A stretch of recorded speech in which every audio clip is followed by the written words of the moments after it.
Hola querido alumno, espero que te encuentres muy bien, con ganas de aprender. Vamos a tratar de hacer la química fácil. Y en esta semana nuestro objetivo es tratar de comprender el concepto de átomo para de esa manera luego poder estudiarlo en más detalle. Acá vamos a partir con una idea mucho más general que es la materia. Nuestro objetivo es comprender algunas ideas básicas del desarrollo de este concepto y valorar el aporte científico. Si bien este contenido en sí no entra en PSU, te vas a dar cuenta que el avance de la ciencia sí es algo que se puede medir en esta prueba de transición. Yo quise hacer este esquema que trata de mostrar la importancia del tema de la materia. Nosotros conocemos que hay modelos atómicos, es decir, representaciones, ideas de cómo serían los átomos. Luego el modelo más utilizado y que se estudiará más en detalle es el modelo mecánico cuántico, lo que nos ayuda a entender y a explicar las propiedades que tienen los átomos en forma individual. Y una vez que nosotros estudiamos los átomos en forma individual, podemos darnos cuenta que estos se unen entre sí. Pueden formar moléculas o sustancias, ¿no es cierto? Y esto nos ayuda. Ahora, todo esto parte en un momento que es en la historia de la materia, donde existían ideas acerca de lo que es la materia. El estudio de la materia comenzó con los filósofos en la antigüedad y sigue siendo de interés tanto para la ciencia como para la religión.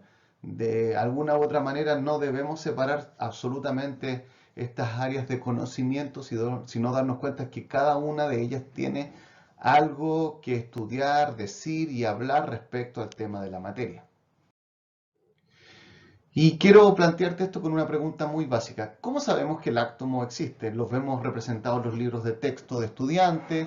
Sabemos, ¿no es cierto?, que toda la ciencia se basa en la existencia de átomos. Vemos modelos, pero ¿cómo sabemos que realmente existen? ¿Hay alguna evidencia de esto o lo creemos por fe, digámoslo así? Bueno, antes de entrar en eso, veamos que a través de la historia han habido muchas personas que han aportado este tema del concepto de la materia. Si te fijas, estos tres primeros nombres se refieren al periodo griego antes de Cristo, ¿sí? Luego hubo un gran periodo de tiempo que está señalado acá en siglos, que se conoce como los alquimistas, que podríamos decir que son los primitivos químicos, los químicos antes de la química.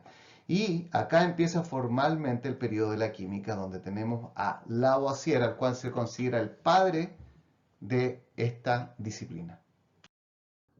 Bien, veamos entonces 4 evidencias de la existencia del átomo. En primer lugar, que la materia se conserve. Acá vemos un experimento simple donde tenemos una cinta de magnesio, esas figuras extrañas que están ahí ardiendo, y luego de un tiempo vemos que queda un poco de ceniza, pero si yo coloco esto con una tapa de cristal, me doy cuenta que la materia se conserva. Eso fue lo que estudió Lavoisier, el padre de la química.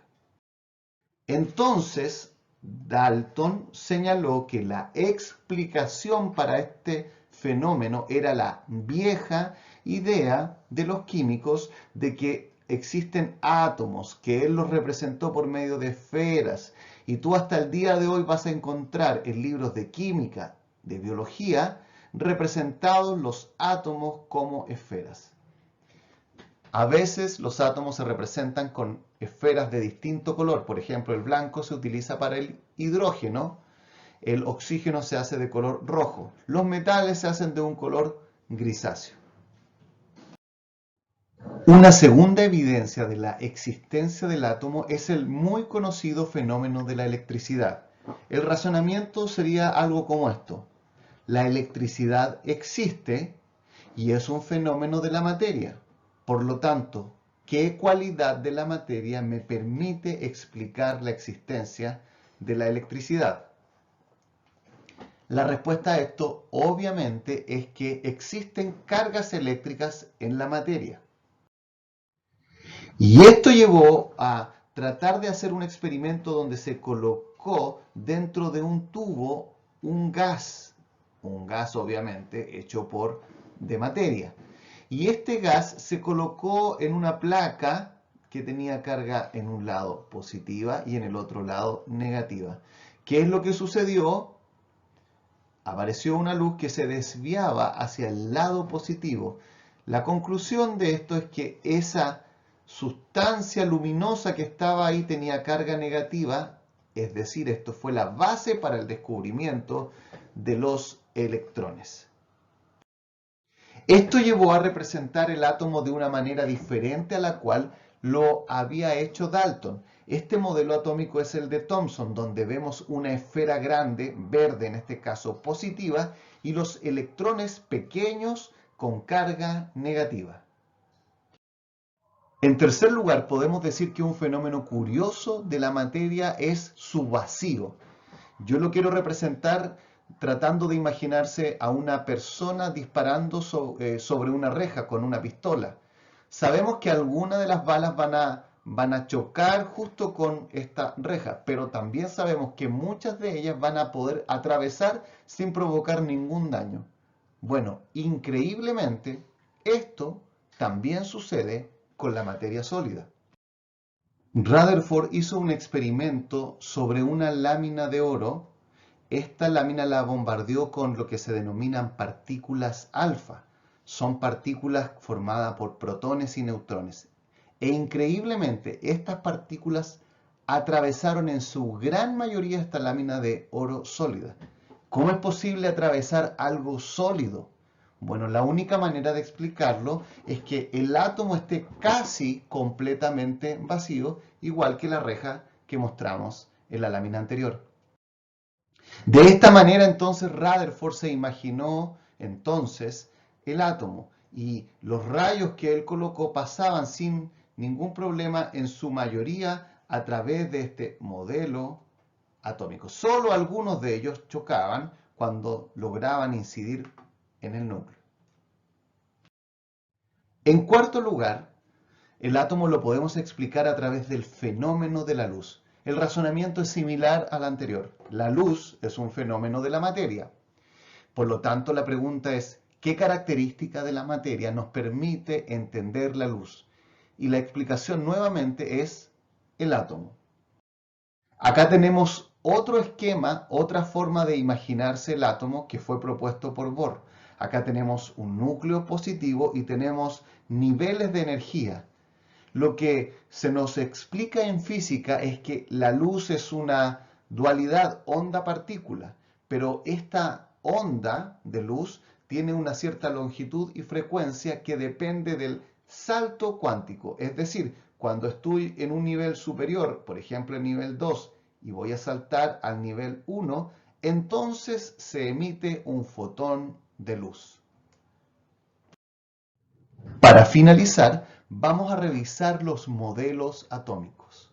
Es importante que recuerdes que todos estos modelos son útiles.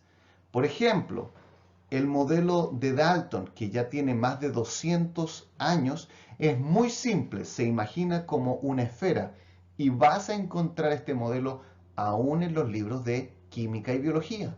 ¿Por qué? Porque es muy simple y nos ayuda a imaginarnos los átomos de una manera más gráfica. Este modelo, eso sí, fue desechado porque sabemos, de acuerdo a lo que estableció Thomson, que existen cargas eléctricas. La materia tiene electricidad y la explicación a eso debe estar en los átomos. Así se imaginó él el átomo. Pero como sabemos, en tercer lugar, sabemos que hay existencia del vacío. Por lo tanto, no puede ser una esfera verde sólida como el caso anterior. Y es ahí donde se planteó el modelo atómico de Rutherford. Por otro lado, Bohr pudo explicar el fenómeno de la luz a través de su modelo con niveles de energía. Estos saltos, denominados saltos cuánticos de los electrones, explican entonces la luz. Sin embargo, y esto es importante que lo entendamos claro, el modelo que nosotros vamos a trabajar desde la próxima semana es el modelo mecánico cuántico. Espero que esta clase te haya servido para hacerte una idea general acerca de la materia.